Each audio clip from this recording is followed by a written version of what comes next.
¿Qué tal, amigos y amigas? Espero se encuentren el día de hoy bastante bien. Les voy a hablar un poco acerca de lo que es la realidad tangible, la parte material de la realidad, lo que percibimos a través de los sentidos. Para eso vamos a ponernos un poquito de contexto. Nos vamos a hacer referencia al que se llama Tito Lucrecio Caro, poeta latino, que aunque tenemos poquitos datos de la vida de él, sabemos que perteneció a una familia aristocrática que murió en torno a los 40 años por suicidio. Lucrecio fue un autor de uno de los poemas más valorados en la tradición latina y a nivel científico de hace poco más de 2000 años, titulado Sobre la naturaleza de las cosas o De Rerum Natura. La obra prácticamente lo que va a hacer es recoger y vulgarizar en gran medida la doctrina materialista según la cual el mundo está constituido por átomos, elementos que son elementos indivisibles que escapan a los sentidos. Y bueno, con esa introducción vamos a partir primero de la realidad de las cosas. Lo que tocamos, lo que escuchamos, lo que olemos, lo que sentimos, lo que vemos, lo que saboreamos, todos esos sentidos clásicos tratan de explicar la existencia tangible de la naturaleza. Entendamos naturaleza como todo aquello que es del mundo, incluido nosotros mismos como seres humanos. Muchas veces solemos ver que hacemos una división entre lo natural y lo no natural. Lo natural y lo artificial. Como que si esta cosa no fuera humana, cuando todo sale de lo mismo, todo sale de la naturaleza y se hace de la naturaleza. Cuando nosotros tratamos de explicar la existencia de algo tangible, estamos tratando de explicar cómo existe toda la naturaleza tangible. En otras palabras, nos estamos preguntando cuál es el principio que rige la naturaleza tangible. No es que si explicamos un chicle ya no podemos explicar un lapicero, si explicamos un lapicero ya no podemos explicar unos zapatos, y si no podemos explicar unos zapatos ya no podemos explicar un auto.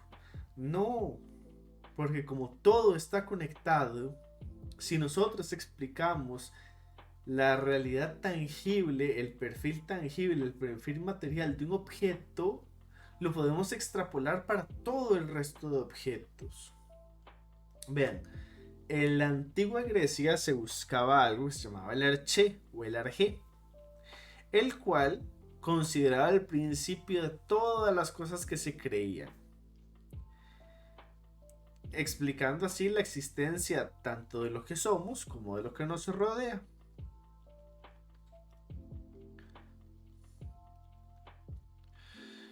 Ahí teníamos a diferentes pensadores naturalistas que creían tener un arjé, dentro de los cuales podíamos tener a Heráclito, que consideraba el fuego como el principio de todo, a Tales de Mileto, que consideraba el agua como el inicio del todo, a Anaxímenes, que consideraba el aire como el inicio del todo, o a Anaximandro con la tierra. Incluso a la lista podríamos sumarle a día de hoy el plasma y el vacío, así como, ¿por qué no, el éter de Aristóteles? Podemos considerar entonces que los elementos construyen el perfil tangible. Nosotros utilizamos todos esos elementos, el agua, el aire, la tierra, el fuego, el vacío, todo eso lo utilizamos para construir las cosas, para crear y todo eso sirve para crear un perfil tangible, algo que nosotros podemos percibir a través de los sentidos, la parte material de la realidad. Pero con esto no podemos decir que haya un único elemento creador a modo de arjé. Basta con dar una mirada al cuerpo para observar que tenemos agua, plasma, aire, calor, minerales, todo en un conjunto armonioso. Y con esa evidencia material no es difícil entender que de la unidad no puede surgir la multiplicidad.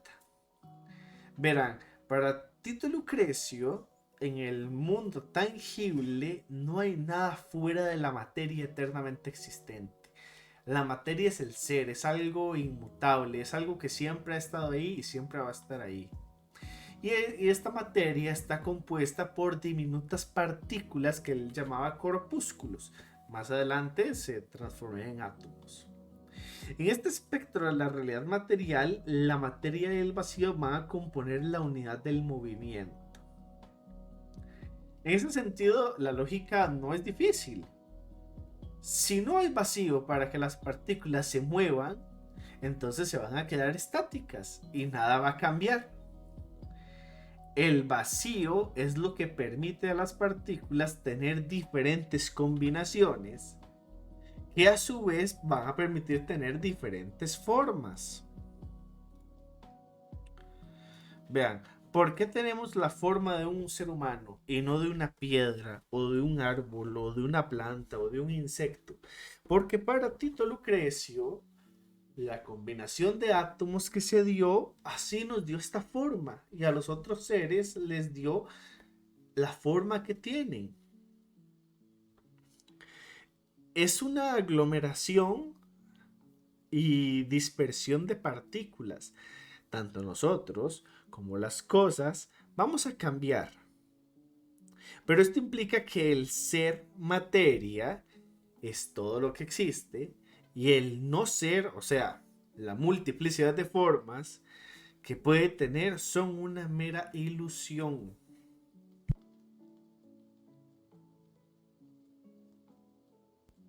Para ponernos un poquito más en contexto, un lapicero rojo y un lapicero azul y un lápiz. A simple vista parece que todos son diferentes, pero en el fondo todos están hechos de los mismos átomos. Sin ponernos demasiado técnicos, ¿no? A nivel químico, como no ves que este tiene 2 hidratos de carbono y este tiene uno de oxígeno, sin llegar a niveles tan técnicos. Podemos decir que todo está compuesto por estos corpúsculos. Entonces, en el fondo, todos son lo mismo. El hecho de que yo sea un hombre, el otro sea una mujer, el hecho de que uno sea una botella de plástico, el otro sea una botella de vidrio, el otro sea una botella de metal, parecen diferentes a simple vista. O sea, parecen de multiplicidad, parecen múltiples formas, pero en realidad son la misma forma de átomo, son esa unidad. Bien, el cuerpo humano parece que cambia mucho. Por ejemplo, cuando va de bebé a niño, adolescente, adulto. Parece que cambia mucho mientras va creciendo.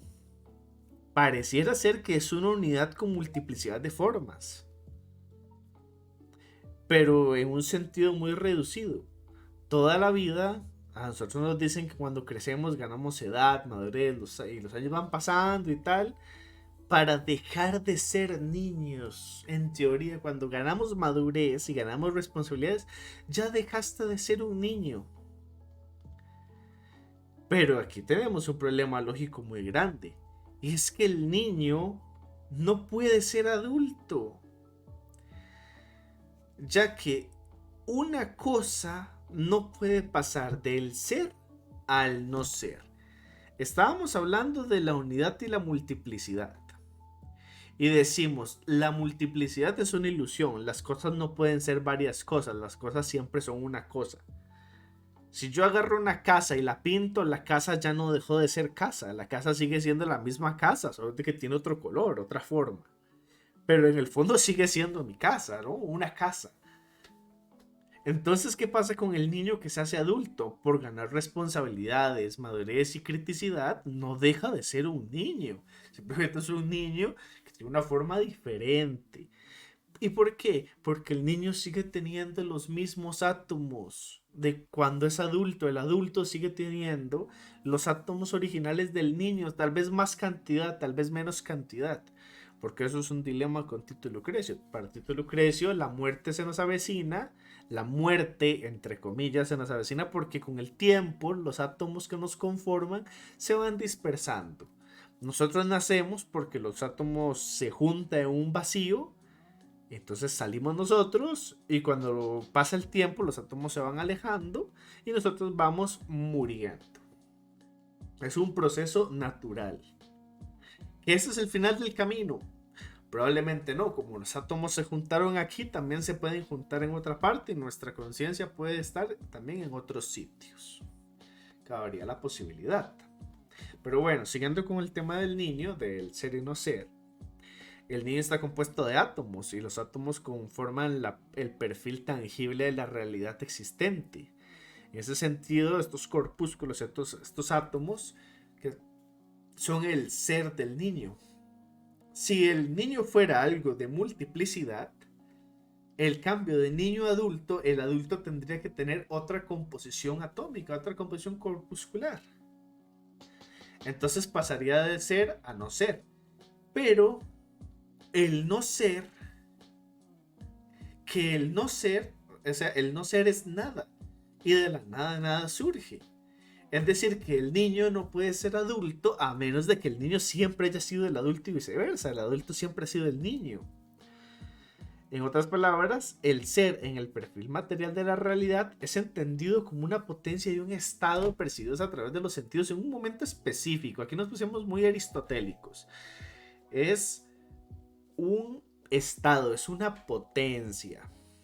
¿Qué quiere decir eso? Si yo agarro una semilla de un mango, de un aguacate, la semilla de lo que sea, yo digo, esta semilla que tengo en mis manos es un árbol en potencia. Simplemente que yo la estoy observando en un momento específico, a través de mis ojos, en su estado de semilla. Pasa lo mismo con un niño. Es un niño, pero es un adulto en potencia, solo que en este momento específico yo lo estoy viendo en un estado de niño. Las cosas tienen estados y tienen potencias. La potencia es la posibilidad de lo que se puede convertir. ¿Vale? Entonces, el ser en el perfil material, las cosas en la parte tangible de la realidad tienen potencia y tienen estados que son percibidos a través de los sentidos en un momento específico. Ahora, si nos ponemos a pensar un poquito más, es muy interesante pensar que los corpúsculos no tienen voluntad ni propósito. Los átomos son azarosos en cuanto a dónde se van a aglomerar y dónde se van a dispersar. No tienen un plan definido. Entonces, para Lucrecio, una combinación correcta de corpúsculos permite la creación de ideas, de conciencia y de lenguaje. Como si estos fenómenos se trataran de un epifenómeno. ¿Qué quiere decir un epifenómeno? Que llegan los átomos, se juntan y sale la conciencia de nosotros. Nosotros somos un accidente, un subproducto de la combinación de los átomos. Ese subproducto cree que tiene voluntad, que tiene deseo, que tiene otro montón de cosas. Pero que en realidad eso no es... ¿cómo decirlo? No son... No sabría poner la palabra correcta. Son epifenómenos dentro del sentido materialista. Son un subproducto de la concentración de átomos. Pero esto es muy chiva porque entonces nos transporta el pensamiento a la idea de caos y de orden. Si nos ponemos aquí un poquito en el sentido mítico religioso, a nosotros cómo nos venden el caos. Nosotros nos venden el caos como la falta de orden. ¿Y qué es el caos? Cuando no encontramos nada. Cuando las cosas no tienen forma. Vean, aquí nace el interrogante de si el ser es necesario para la presencia del orden. Porque el caos es una materia sin forma. Este lo usó la parte, bueno, lo mítico y los religiosos más que todo utilizaban el caos para decir que Dios llegó y puso orden a las cosas y les dio forma y las acomodó en un lugar en específico y demás. Después sale el dicho de donde hay orden está Dios. Pero lo cierto es que el caos, desde ese punto de vista donde no existe nada hasta que llega Dios, pues es un mito realmente. Uno puede considerar que el punto de origen del caos es el orden. Si cambias la palabra no afecta al producto. Pero bueno, el punto a lo que voy es que después llega un señor romano también que se llama Marco Tulio Cicerón. Era un político filósofo romano que dice algo muy interesante. Dice que hace falta más que partículas azarosas para crear las cosas. Hace falta de una voluntad. Porque si nosotros agarramos una sopa de letras y la echamos en un tazón, nosotros podemos ver que se van a formar algunas palabritas, pero eso no va a crear un escrito muy importante. De ahí no va a salir nada. Entonces, se podría inferir que el caos nunca dejó de ser. ¿Ya? Es un poquito una visión reduccionista que hace Cicerón por eso de las partículas azarosas. Que hace falta más que partículas azarosas para crear las cosas, porque si echamos un puño de letras a la mezcladora, de ahí no sale un escrito. Entonces, para Cicerón, la vida son más que átomos, y ahí nos podemos meter en el mundo de la voluntad con Schopenhauer también. Pero bueno, saliendo del tema religioso, místico con el orden y el caos, podríamos considerar que el caos nunca dejó de ser. O sea, que no hay un Dios que llegó y puso orden, no, no, no, sino que siempre hubo caos, simplemente que el orden está en nuestras propias cabezas. En nuestra cabeza es donde está el orden, nosotros decidimos qué es el orden. El orden es una construcción social de cómo debe ser algo, basado en un conjunto de valores, creencias y etcétera. Pero desde el punto de vista de Tito Lucrecio, pues la vida es un sin propósito. No tiene voluntad, no tiene objetivo, nada tiene finalidad, y todas las cosas que nosotros hacemos como seres, pues son convenciones sociales que amortiguan el sufrimiento de una vida sin sentido. Al final de cuentas, dentro del materialismo todo se va a resumir en átomos. Y nosotros lidiando con la vida sin sentido alguno. Eso sería, muchas gracias y espero que les haya gustado.